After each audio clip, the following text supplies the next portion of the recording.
തൊട്ടടുത്തുള്ള വീട്ടിലെ അമ്മയാണ്. അമ്മയൊക്കെ നേരത്തെ ഇവിടെ നിന്ന് മാറ്റുകയായിരുന്നു. അമ്മ, എന്താ സംഭവിച്ചത്? ഇത് ഇന്നലെ 2 മണിയായി. 2 മണിക്ക് ഞാൻ ബാത്റൂമിലോട്ട് പോയി കഴിഞ്ഞപ്പം മോനവിടെ ഇതും കണ്ടുകൊണ്ടിരിക്കുക മൊബൈൽ. അപ്പം ഞാൻ 2 മണിയായി എന്താണ് ഉറങ്ങാത്തതെന്ന്. അത് കഴിഞ്ഞ് ഞാൻ വന്ന് കിടന്നു കഴിഞ്ഞപ്പോൾ ലൈറ്റ് പോയി ഇത്തിരി കഴിഞ്ഞപ്പോൾ മകന് അമ്മ ചോദിച്ചു വാ ഇതേ തീ പിടിക്കണമെന്ന്. നമുക്കറിയില്ലല്ലോ ഇങ്ങനെയാണ്. അപ്പോൾ ഗുരുവായൂരപ്പനോട് പറഞ്ഞു ഒന്നും സംഭവിക്കല്ലേ ഭഗവാനെയെന്ന്. അങ്ങനെ വരച്ചതാ ഇവിടെ ഇല്ലേ, ഇവിടെ ഓവർ ബ്രിഡ്ജിൻ്റെ ആ സൊസൈറ്റിയുടെ ഇവിടെ കൊണ്ടുപോയി ഇത് നിർത്തി. അത് കഴിഞ്ഞപ്പോഴത്തേക്ക് ആളി പടർന്നു നല്ലോണം. പിന്നെ അവിടെ തന്നെ ഇതെന്ന് മകൻ ഫയർഫോഴ്സിനെ വിളിച്ചു. അങ്ങനെയാണ് ഫയർഫോഴ്സ് വന്നത്. അങ്ങനെ വന്നപ്പോഴത്തേക്ക് ആളി പടർന്നു കഴിഞ്ഞു മൊത്തം.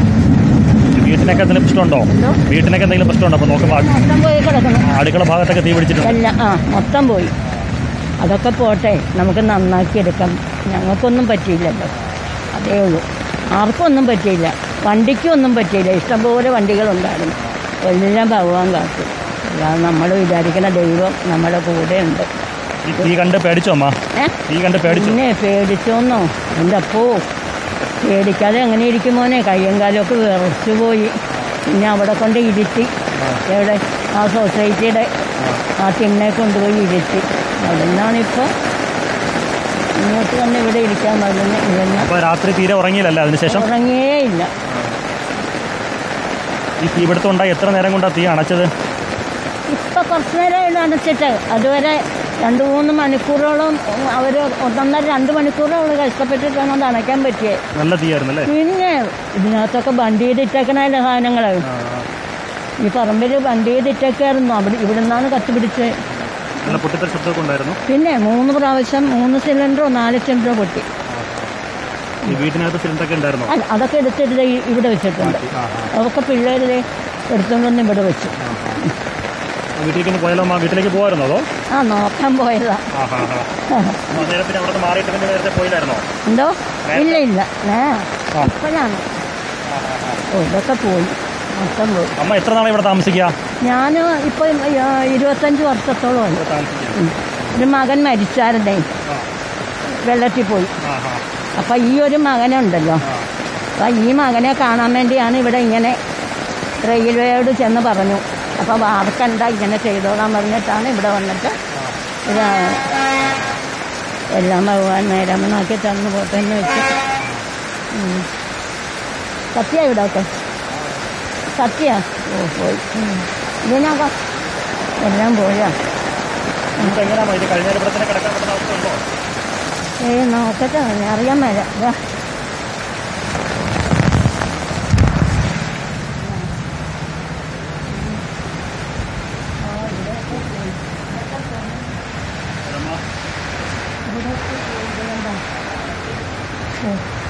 അകത്തെ നല്ല പുകയുണ്ട്. അമ്മ അധികം നിൽക്കണ്ട, ശ്വാസം മുട്ട് ബുദ്ധിമുട്ട് വരും. അമ്മ പൊക്കിയോ, പിന്നെ വരാം. അലമാരിയൊക്കെ കണ്ട, അലമാരി ഇതൊക്കെ കംപ്ലീറ്റ് പോയി. പോട്ടെ, പോയതൊക്കെ ഉണ്ട്. ഇതാണ് വീടിൻ്റെ അടുക്കള അല്ലേ? നമുക്ക് ദൃശ്യങ്ങളിൽ നിന്ന് കാണാം, വീടിൻ്റെ അടുക്കളയാണ്. അതിൻ്റെ തൊട്ടപ്പുറത്താണ് ഈ തീപിടുത്തം ഉണ്ടായിരിക്കുന്നതും അവിടെ നിന്ന് പുകച്ചുരുളും മറ്റും ഉയർന്നു വരുന്നതും ഗ്ലാസ്സൊക്കെ പൊട്ടിക്കിടക്കുന്നതാണ്. നമ്മൾ അടുക്കളയൊക്കെ പൂർണ്ണമായിട്ടും പോയിട്ടുണ്ടല്ലോ? അടുക്കളയൊക്കെ പൂർണ്ണമായി പോയി. അടുക്കള പൂർണ്ണ ഇതൊക്കെ കത്തിപ്പോയി. കണ്ടോ, അരിയൊക്കെയാണ്.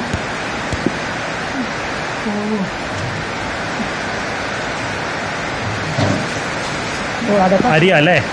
അരിയും പപ്പടവും ഒക്കെ അല്ലേ? അതൊക്കെ പോയി. ഞാൻ അതെടുത്ത് കളയണം. ഇതാണ് ഇവിടെ മുഴുവൻ പോയിട്ടുണ്ട്.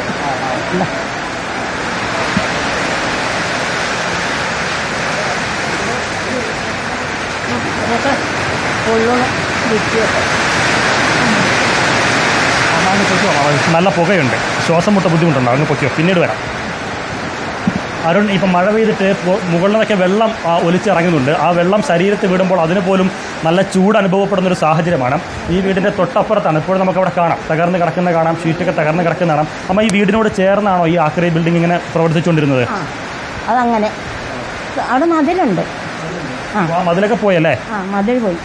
ഈ നേരത്തെ എങ്ങനെ എന്തെങ്കിലും ബുദ്ധിമുട്ട് ഇവിടെ വന്നിട്ടുണ്ടോ? അപകടം എന്തെങ്കിലും ഉണ്ടായിട്ടുണ്ടോ? ഇല്ലല്ലോ. ഒന്നുമില്ല, ഒരു കുഴപ്പവും ഇല്ല. ഇപ്പോഴാണ് ഈ തീ പിടിച്ച എങ്ങനെയാണെന്നറിയാം. തീ പിടിച്ചത് അമ്മ അധികം അവിടെ നിൽക്കണം, നല്ല പുകയുണ്ട്, അത് ശ്വാസം മുട്ട് പ്രശ്നം വരും. അമ്മ ഇതെല്ലാം മാറിയിട്ട് പിന്നെ വരാം.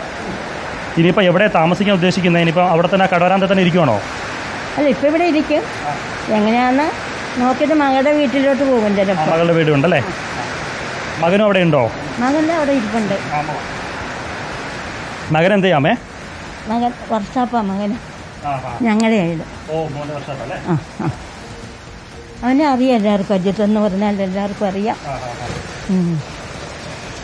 നല്ല മകനാണ്, നല്ല മകനാണ്, ദൈവം തന്നിരിക്കണാണ്. അമ്മ ഈ ശബ്ദം കേട്ടല്ല ഉണർന്നതല്ലേ?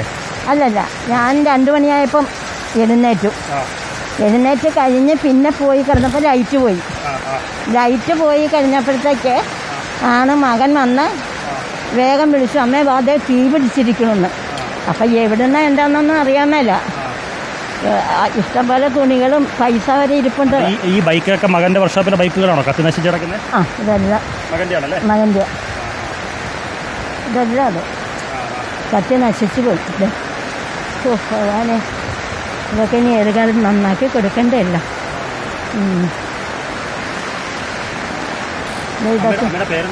എൻ്റെ പേര് സരസ്വതി ഭാസ്കർ. അരുൺ 10-25 വർഷമായി ഇവിടെ താമസിക്കുകയാണ്. അമ്മയും മകനുമാണ് ആ വീട്ടിൽ താമസിച്ചിരുന്നത്. മകന് വർക്ക്ഷോപ്പുണ്ട്. ആ വർക്ക്ഷോപ്പിലുണ്ടായിരുന്ന 2 വീലറുകൾ, നിരവധി വാഹനങ്ങൾ അത്തരത്തിൽ നശിച്ചു പോയി. നമ്മുടെ കാഴ്ചയിൽ തന്നെ ഏതാണ്ട് 6-7 വാഹനങ്ങൾ അത്തരത്തിൽ പൂർണ്ണമായും കത്തി നശിച്ച് എഞ്ചിനൊക്കെ ഉരുകി നശിച്ച് ഇനി അത് വീണ്ടെടുക്കാനാകാത്ത വിധം അത് നശിച്ചിട്ടുണ്ട്. ആ വീടിനും കാര്യമായിട്ടുള്ള കേടുപാടുകൾ സംഭവിച്ചിട്ടുണ്ട്. തൊട്ടടുത്തായിരുന്നു അമ്മയും ആ വർക്ക്ഷോപ്പിലെ. മകൻ്റെ പേരെന്താമേ? അജിത്തേട്ടനും താമസിച്ചിരുന്നു. അപ്പോൾ ഈ ശബ്ദവും തീയൊക്കെ കാണുമ്പോൾ തന്നെ അവരവിടെ നിന്ന് മാറുകയായിരുന്നു. മാറുന്നെന്ന് പറയുമ്പോൾ ആ രാത്രിക്ക് ശേഷം പിന്നെ ഉറങ്ങിയിട്ടില്ല എന്നാണ് അമ്മ പറയുന്നത്. കാരണം തൊട്ടപ്പുറത്ത് ആ മേൽപ്പാലത്തിനടിയിലായിരുന്നു ഇത്രയും നേരം ഉണ്ടായിരുന്നത്. പിന്നീട് അവിടെ നിന്ന് അവർ മാറ്റിയിട്ട് ഇവിടെ ഒരു കടവരാന്തയിലേക്ക് വന്നിരിക്കുകയായിരുന്നു. മകനും അമ്മയും ഇവിടേക്ക് വന്നിരിക്കുകയായിരുന്നു. അവിടെ നിന്ന് ഇപ്പോൾ വെളിച്ചം വീഴുമ്പോൾ അമ്മ ആ വീട് കാണുന്നതിനായിട്ട് അങ്ങോട്ട് പോയതാണ്. വീട് പൂർണ്ണമായും അല്ലെങ്കിൽ ഭാഗികമായും, പൂർണ്ണമായും എന്ന് തന്നെ പറയാം, ആ രീതിയിൽ നാശനഷ്ടങ്ങൾ സംഭവിച്ചിട്ടുണ്ട്. പല ഭാഗങ്ങളും വീടിനകത്തുള്ള വസ്തുവകളൊക്കെ കത്തി നശിച്ച ഒരു സാഹചര്യം. വീട് മാത്രമല്ല, വീടിനോട് ചേർന്നുണ്ടായിരുന്ന വർക്ക്ഷോപ്പിലുണ്ടായിരുന്ന പല വാഹനങ്ങളും ഒക്കെ കത്തി നശിച്ചൊരു സ്ഥിതിവിശേഷം കൂടിയുണ്ട്. വലിയൊരു അപകടമാണ് ഒഴിവായത് എന്നുള്ളത് തന്നെ നമുക്ക് പറയാം. കാരണം ഇത്തരത്തിൽ ആളുകൾ നിരവധി പേരുണ്ട്. ആ ഗോഡൗണിൽ സാധാരണ ഒരുപാട് ആളുകൾ ഉണ്ടാവാറുണ്ടോ? അങ്ങോട്ടേക്കാണ് ഈ ഗോഡൗണിൽ ഞങ്ങളുടെ എവിടെയോ? അത് അപ്പുറത്തല്ലേ? അവിടെ ഈ ഹിന്ദിക്കാർ താമസിക്കുന്ന അവരെ ഫയർഫോഴ്സുകാർ വന്ന് ഒഴിപ്പിച്ചത് അന്നേരം.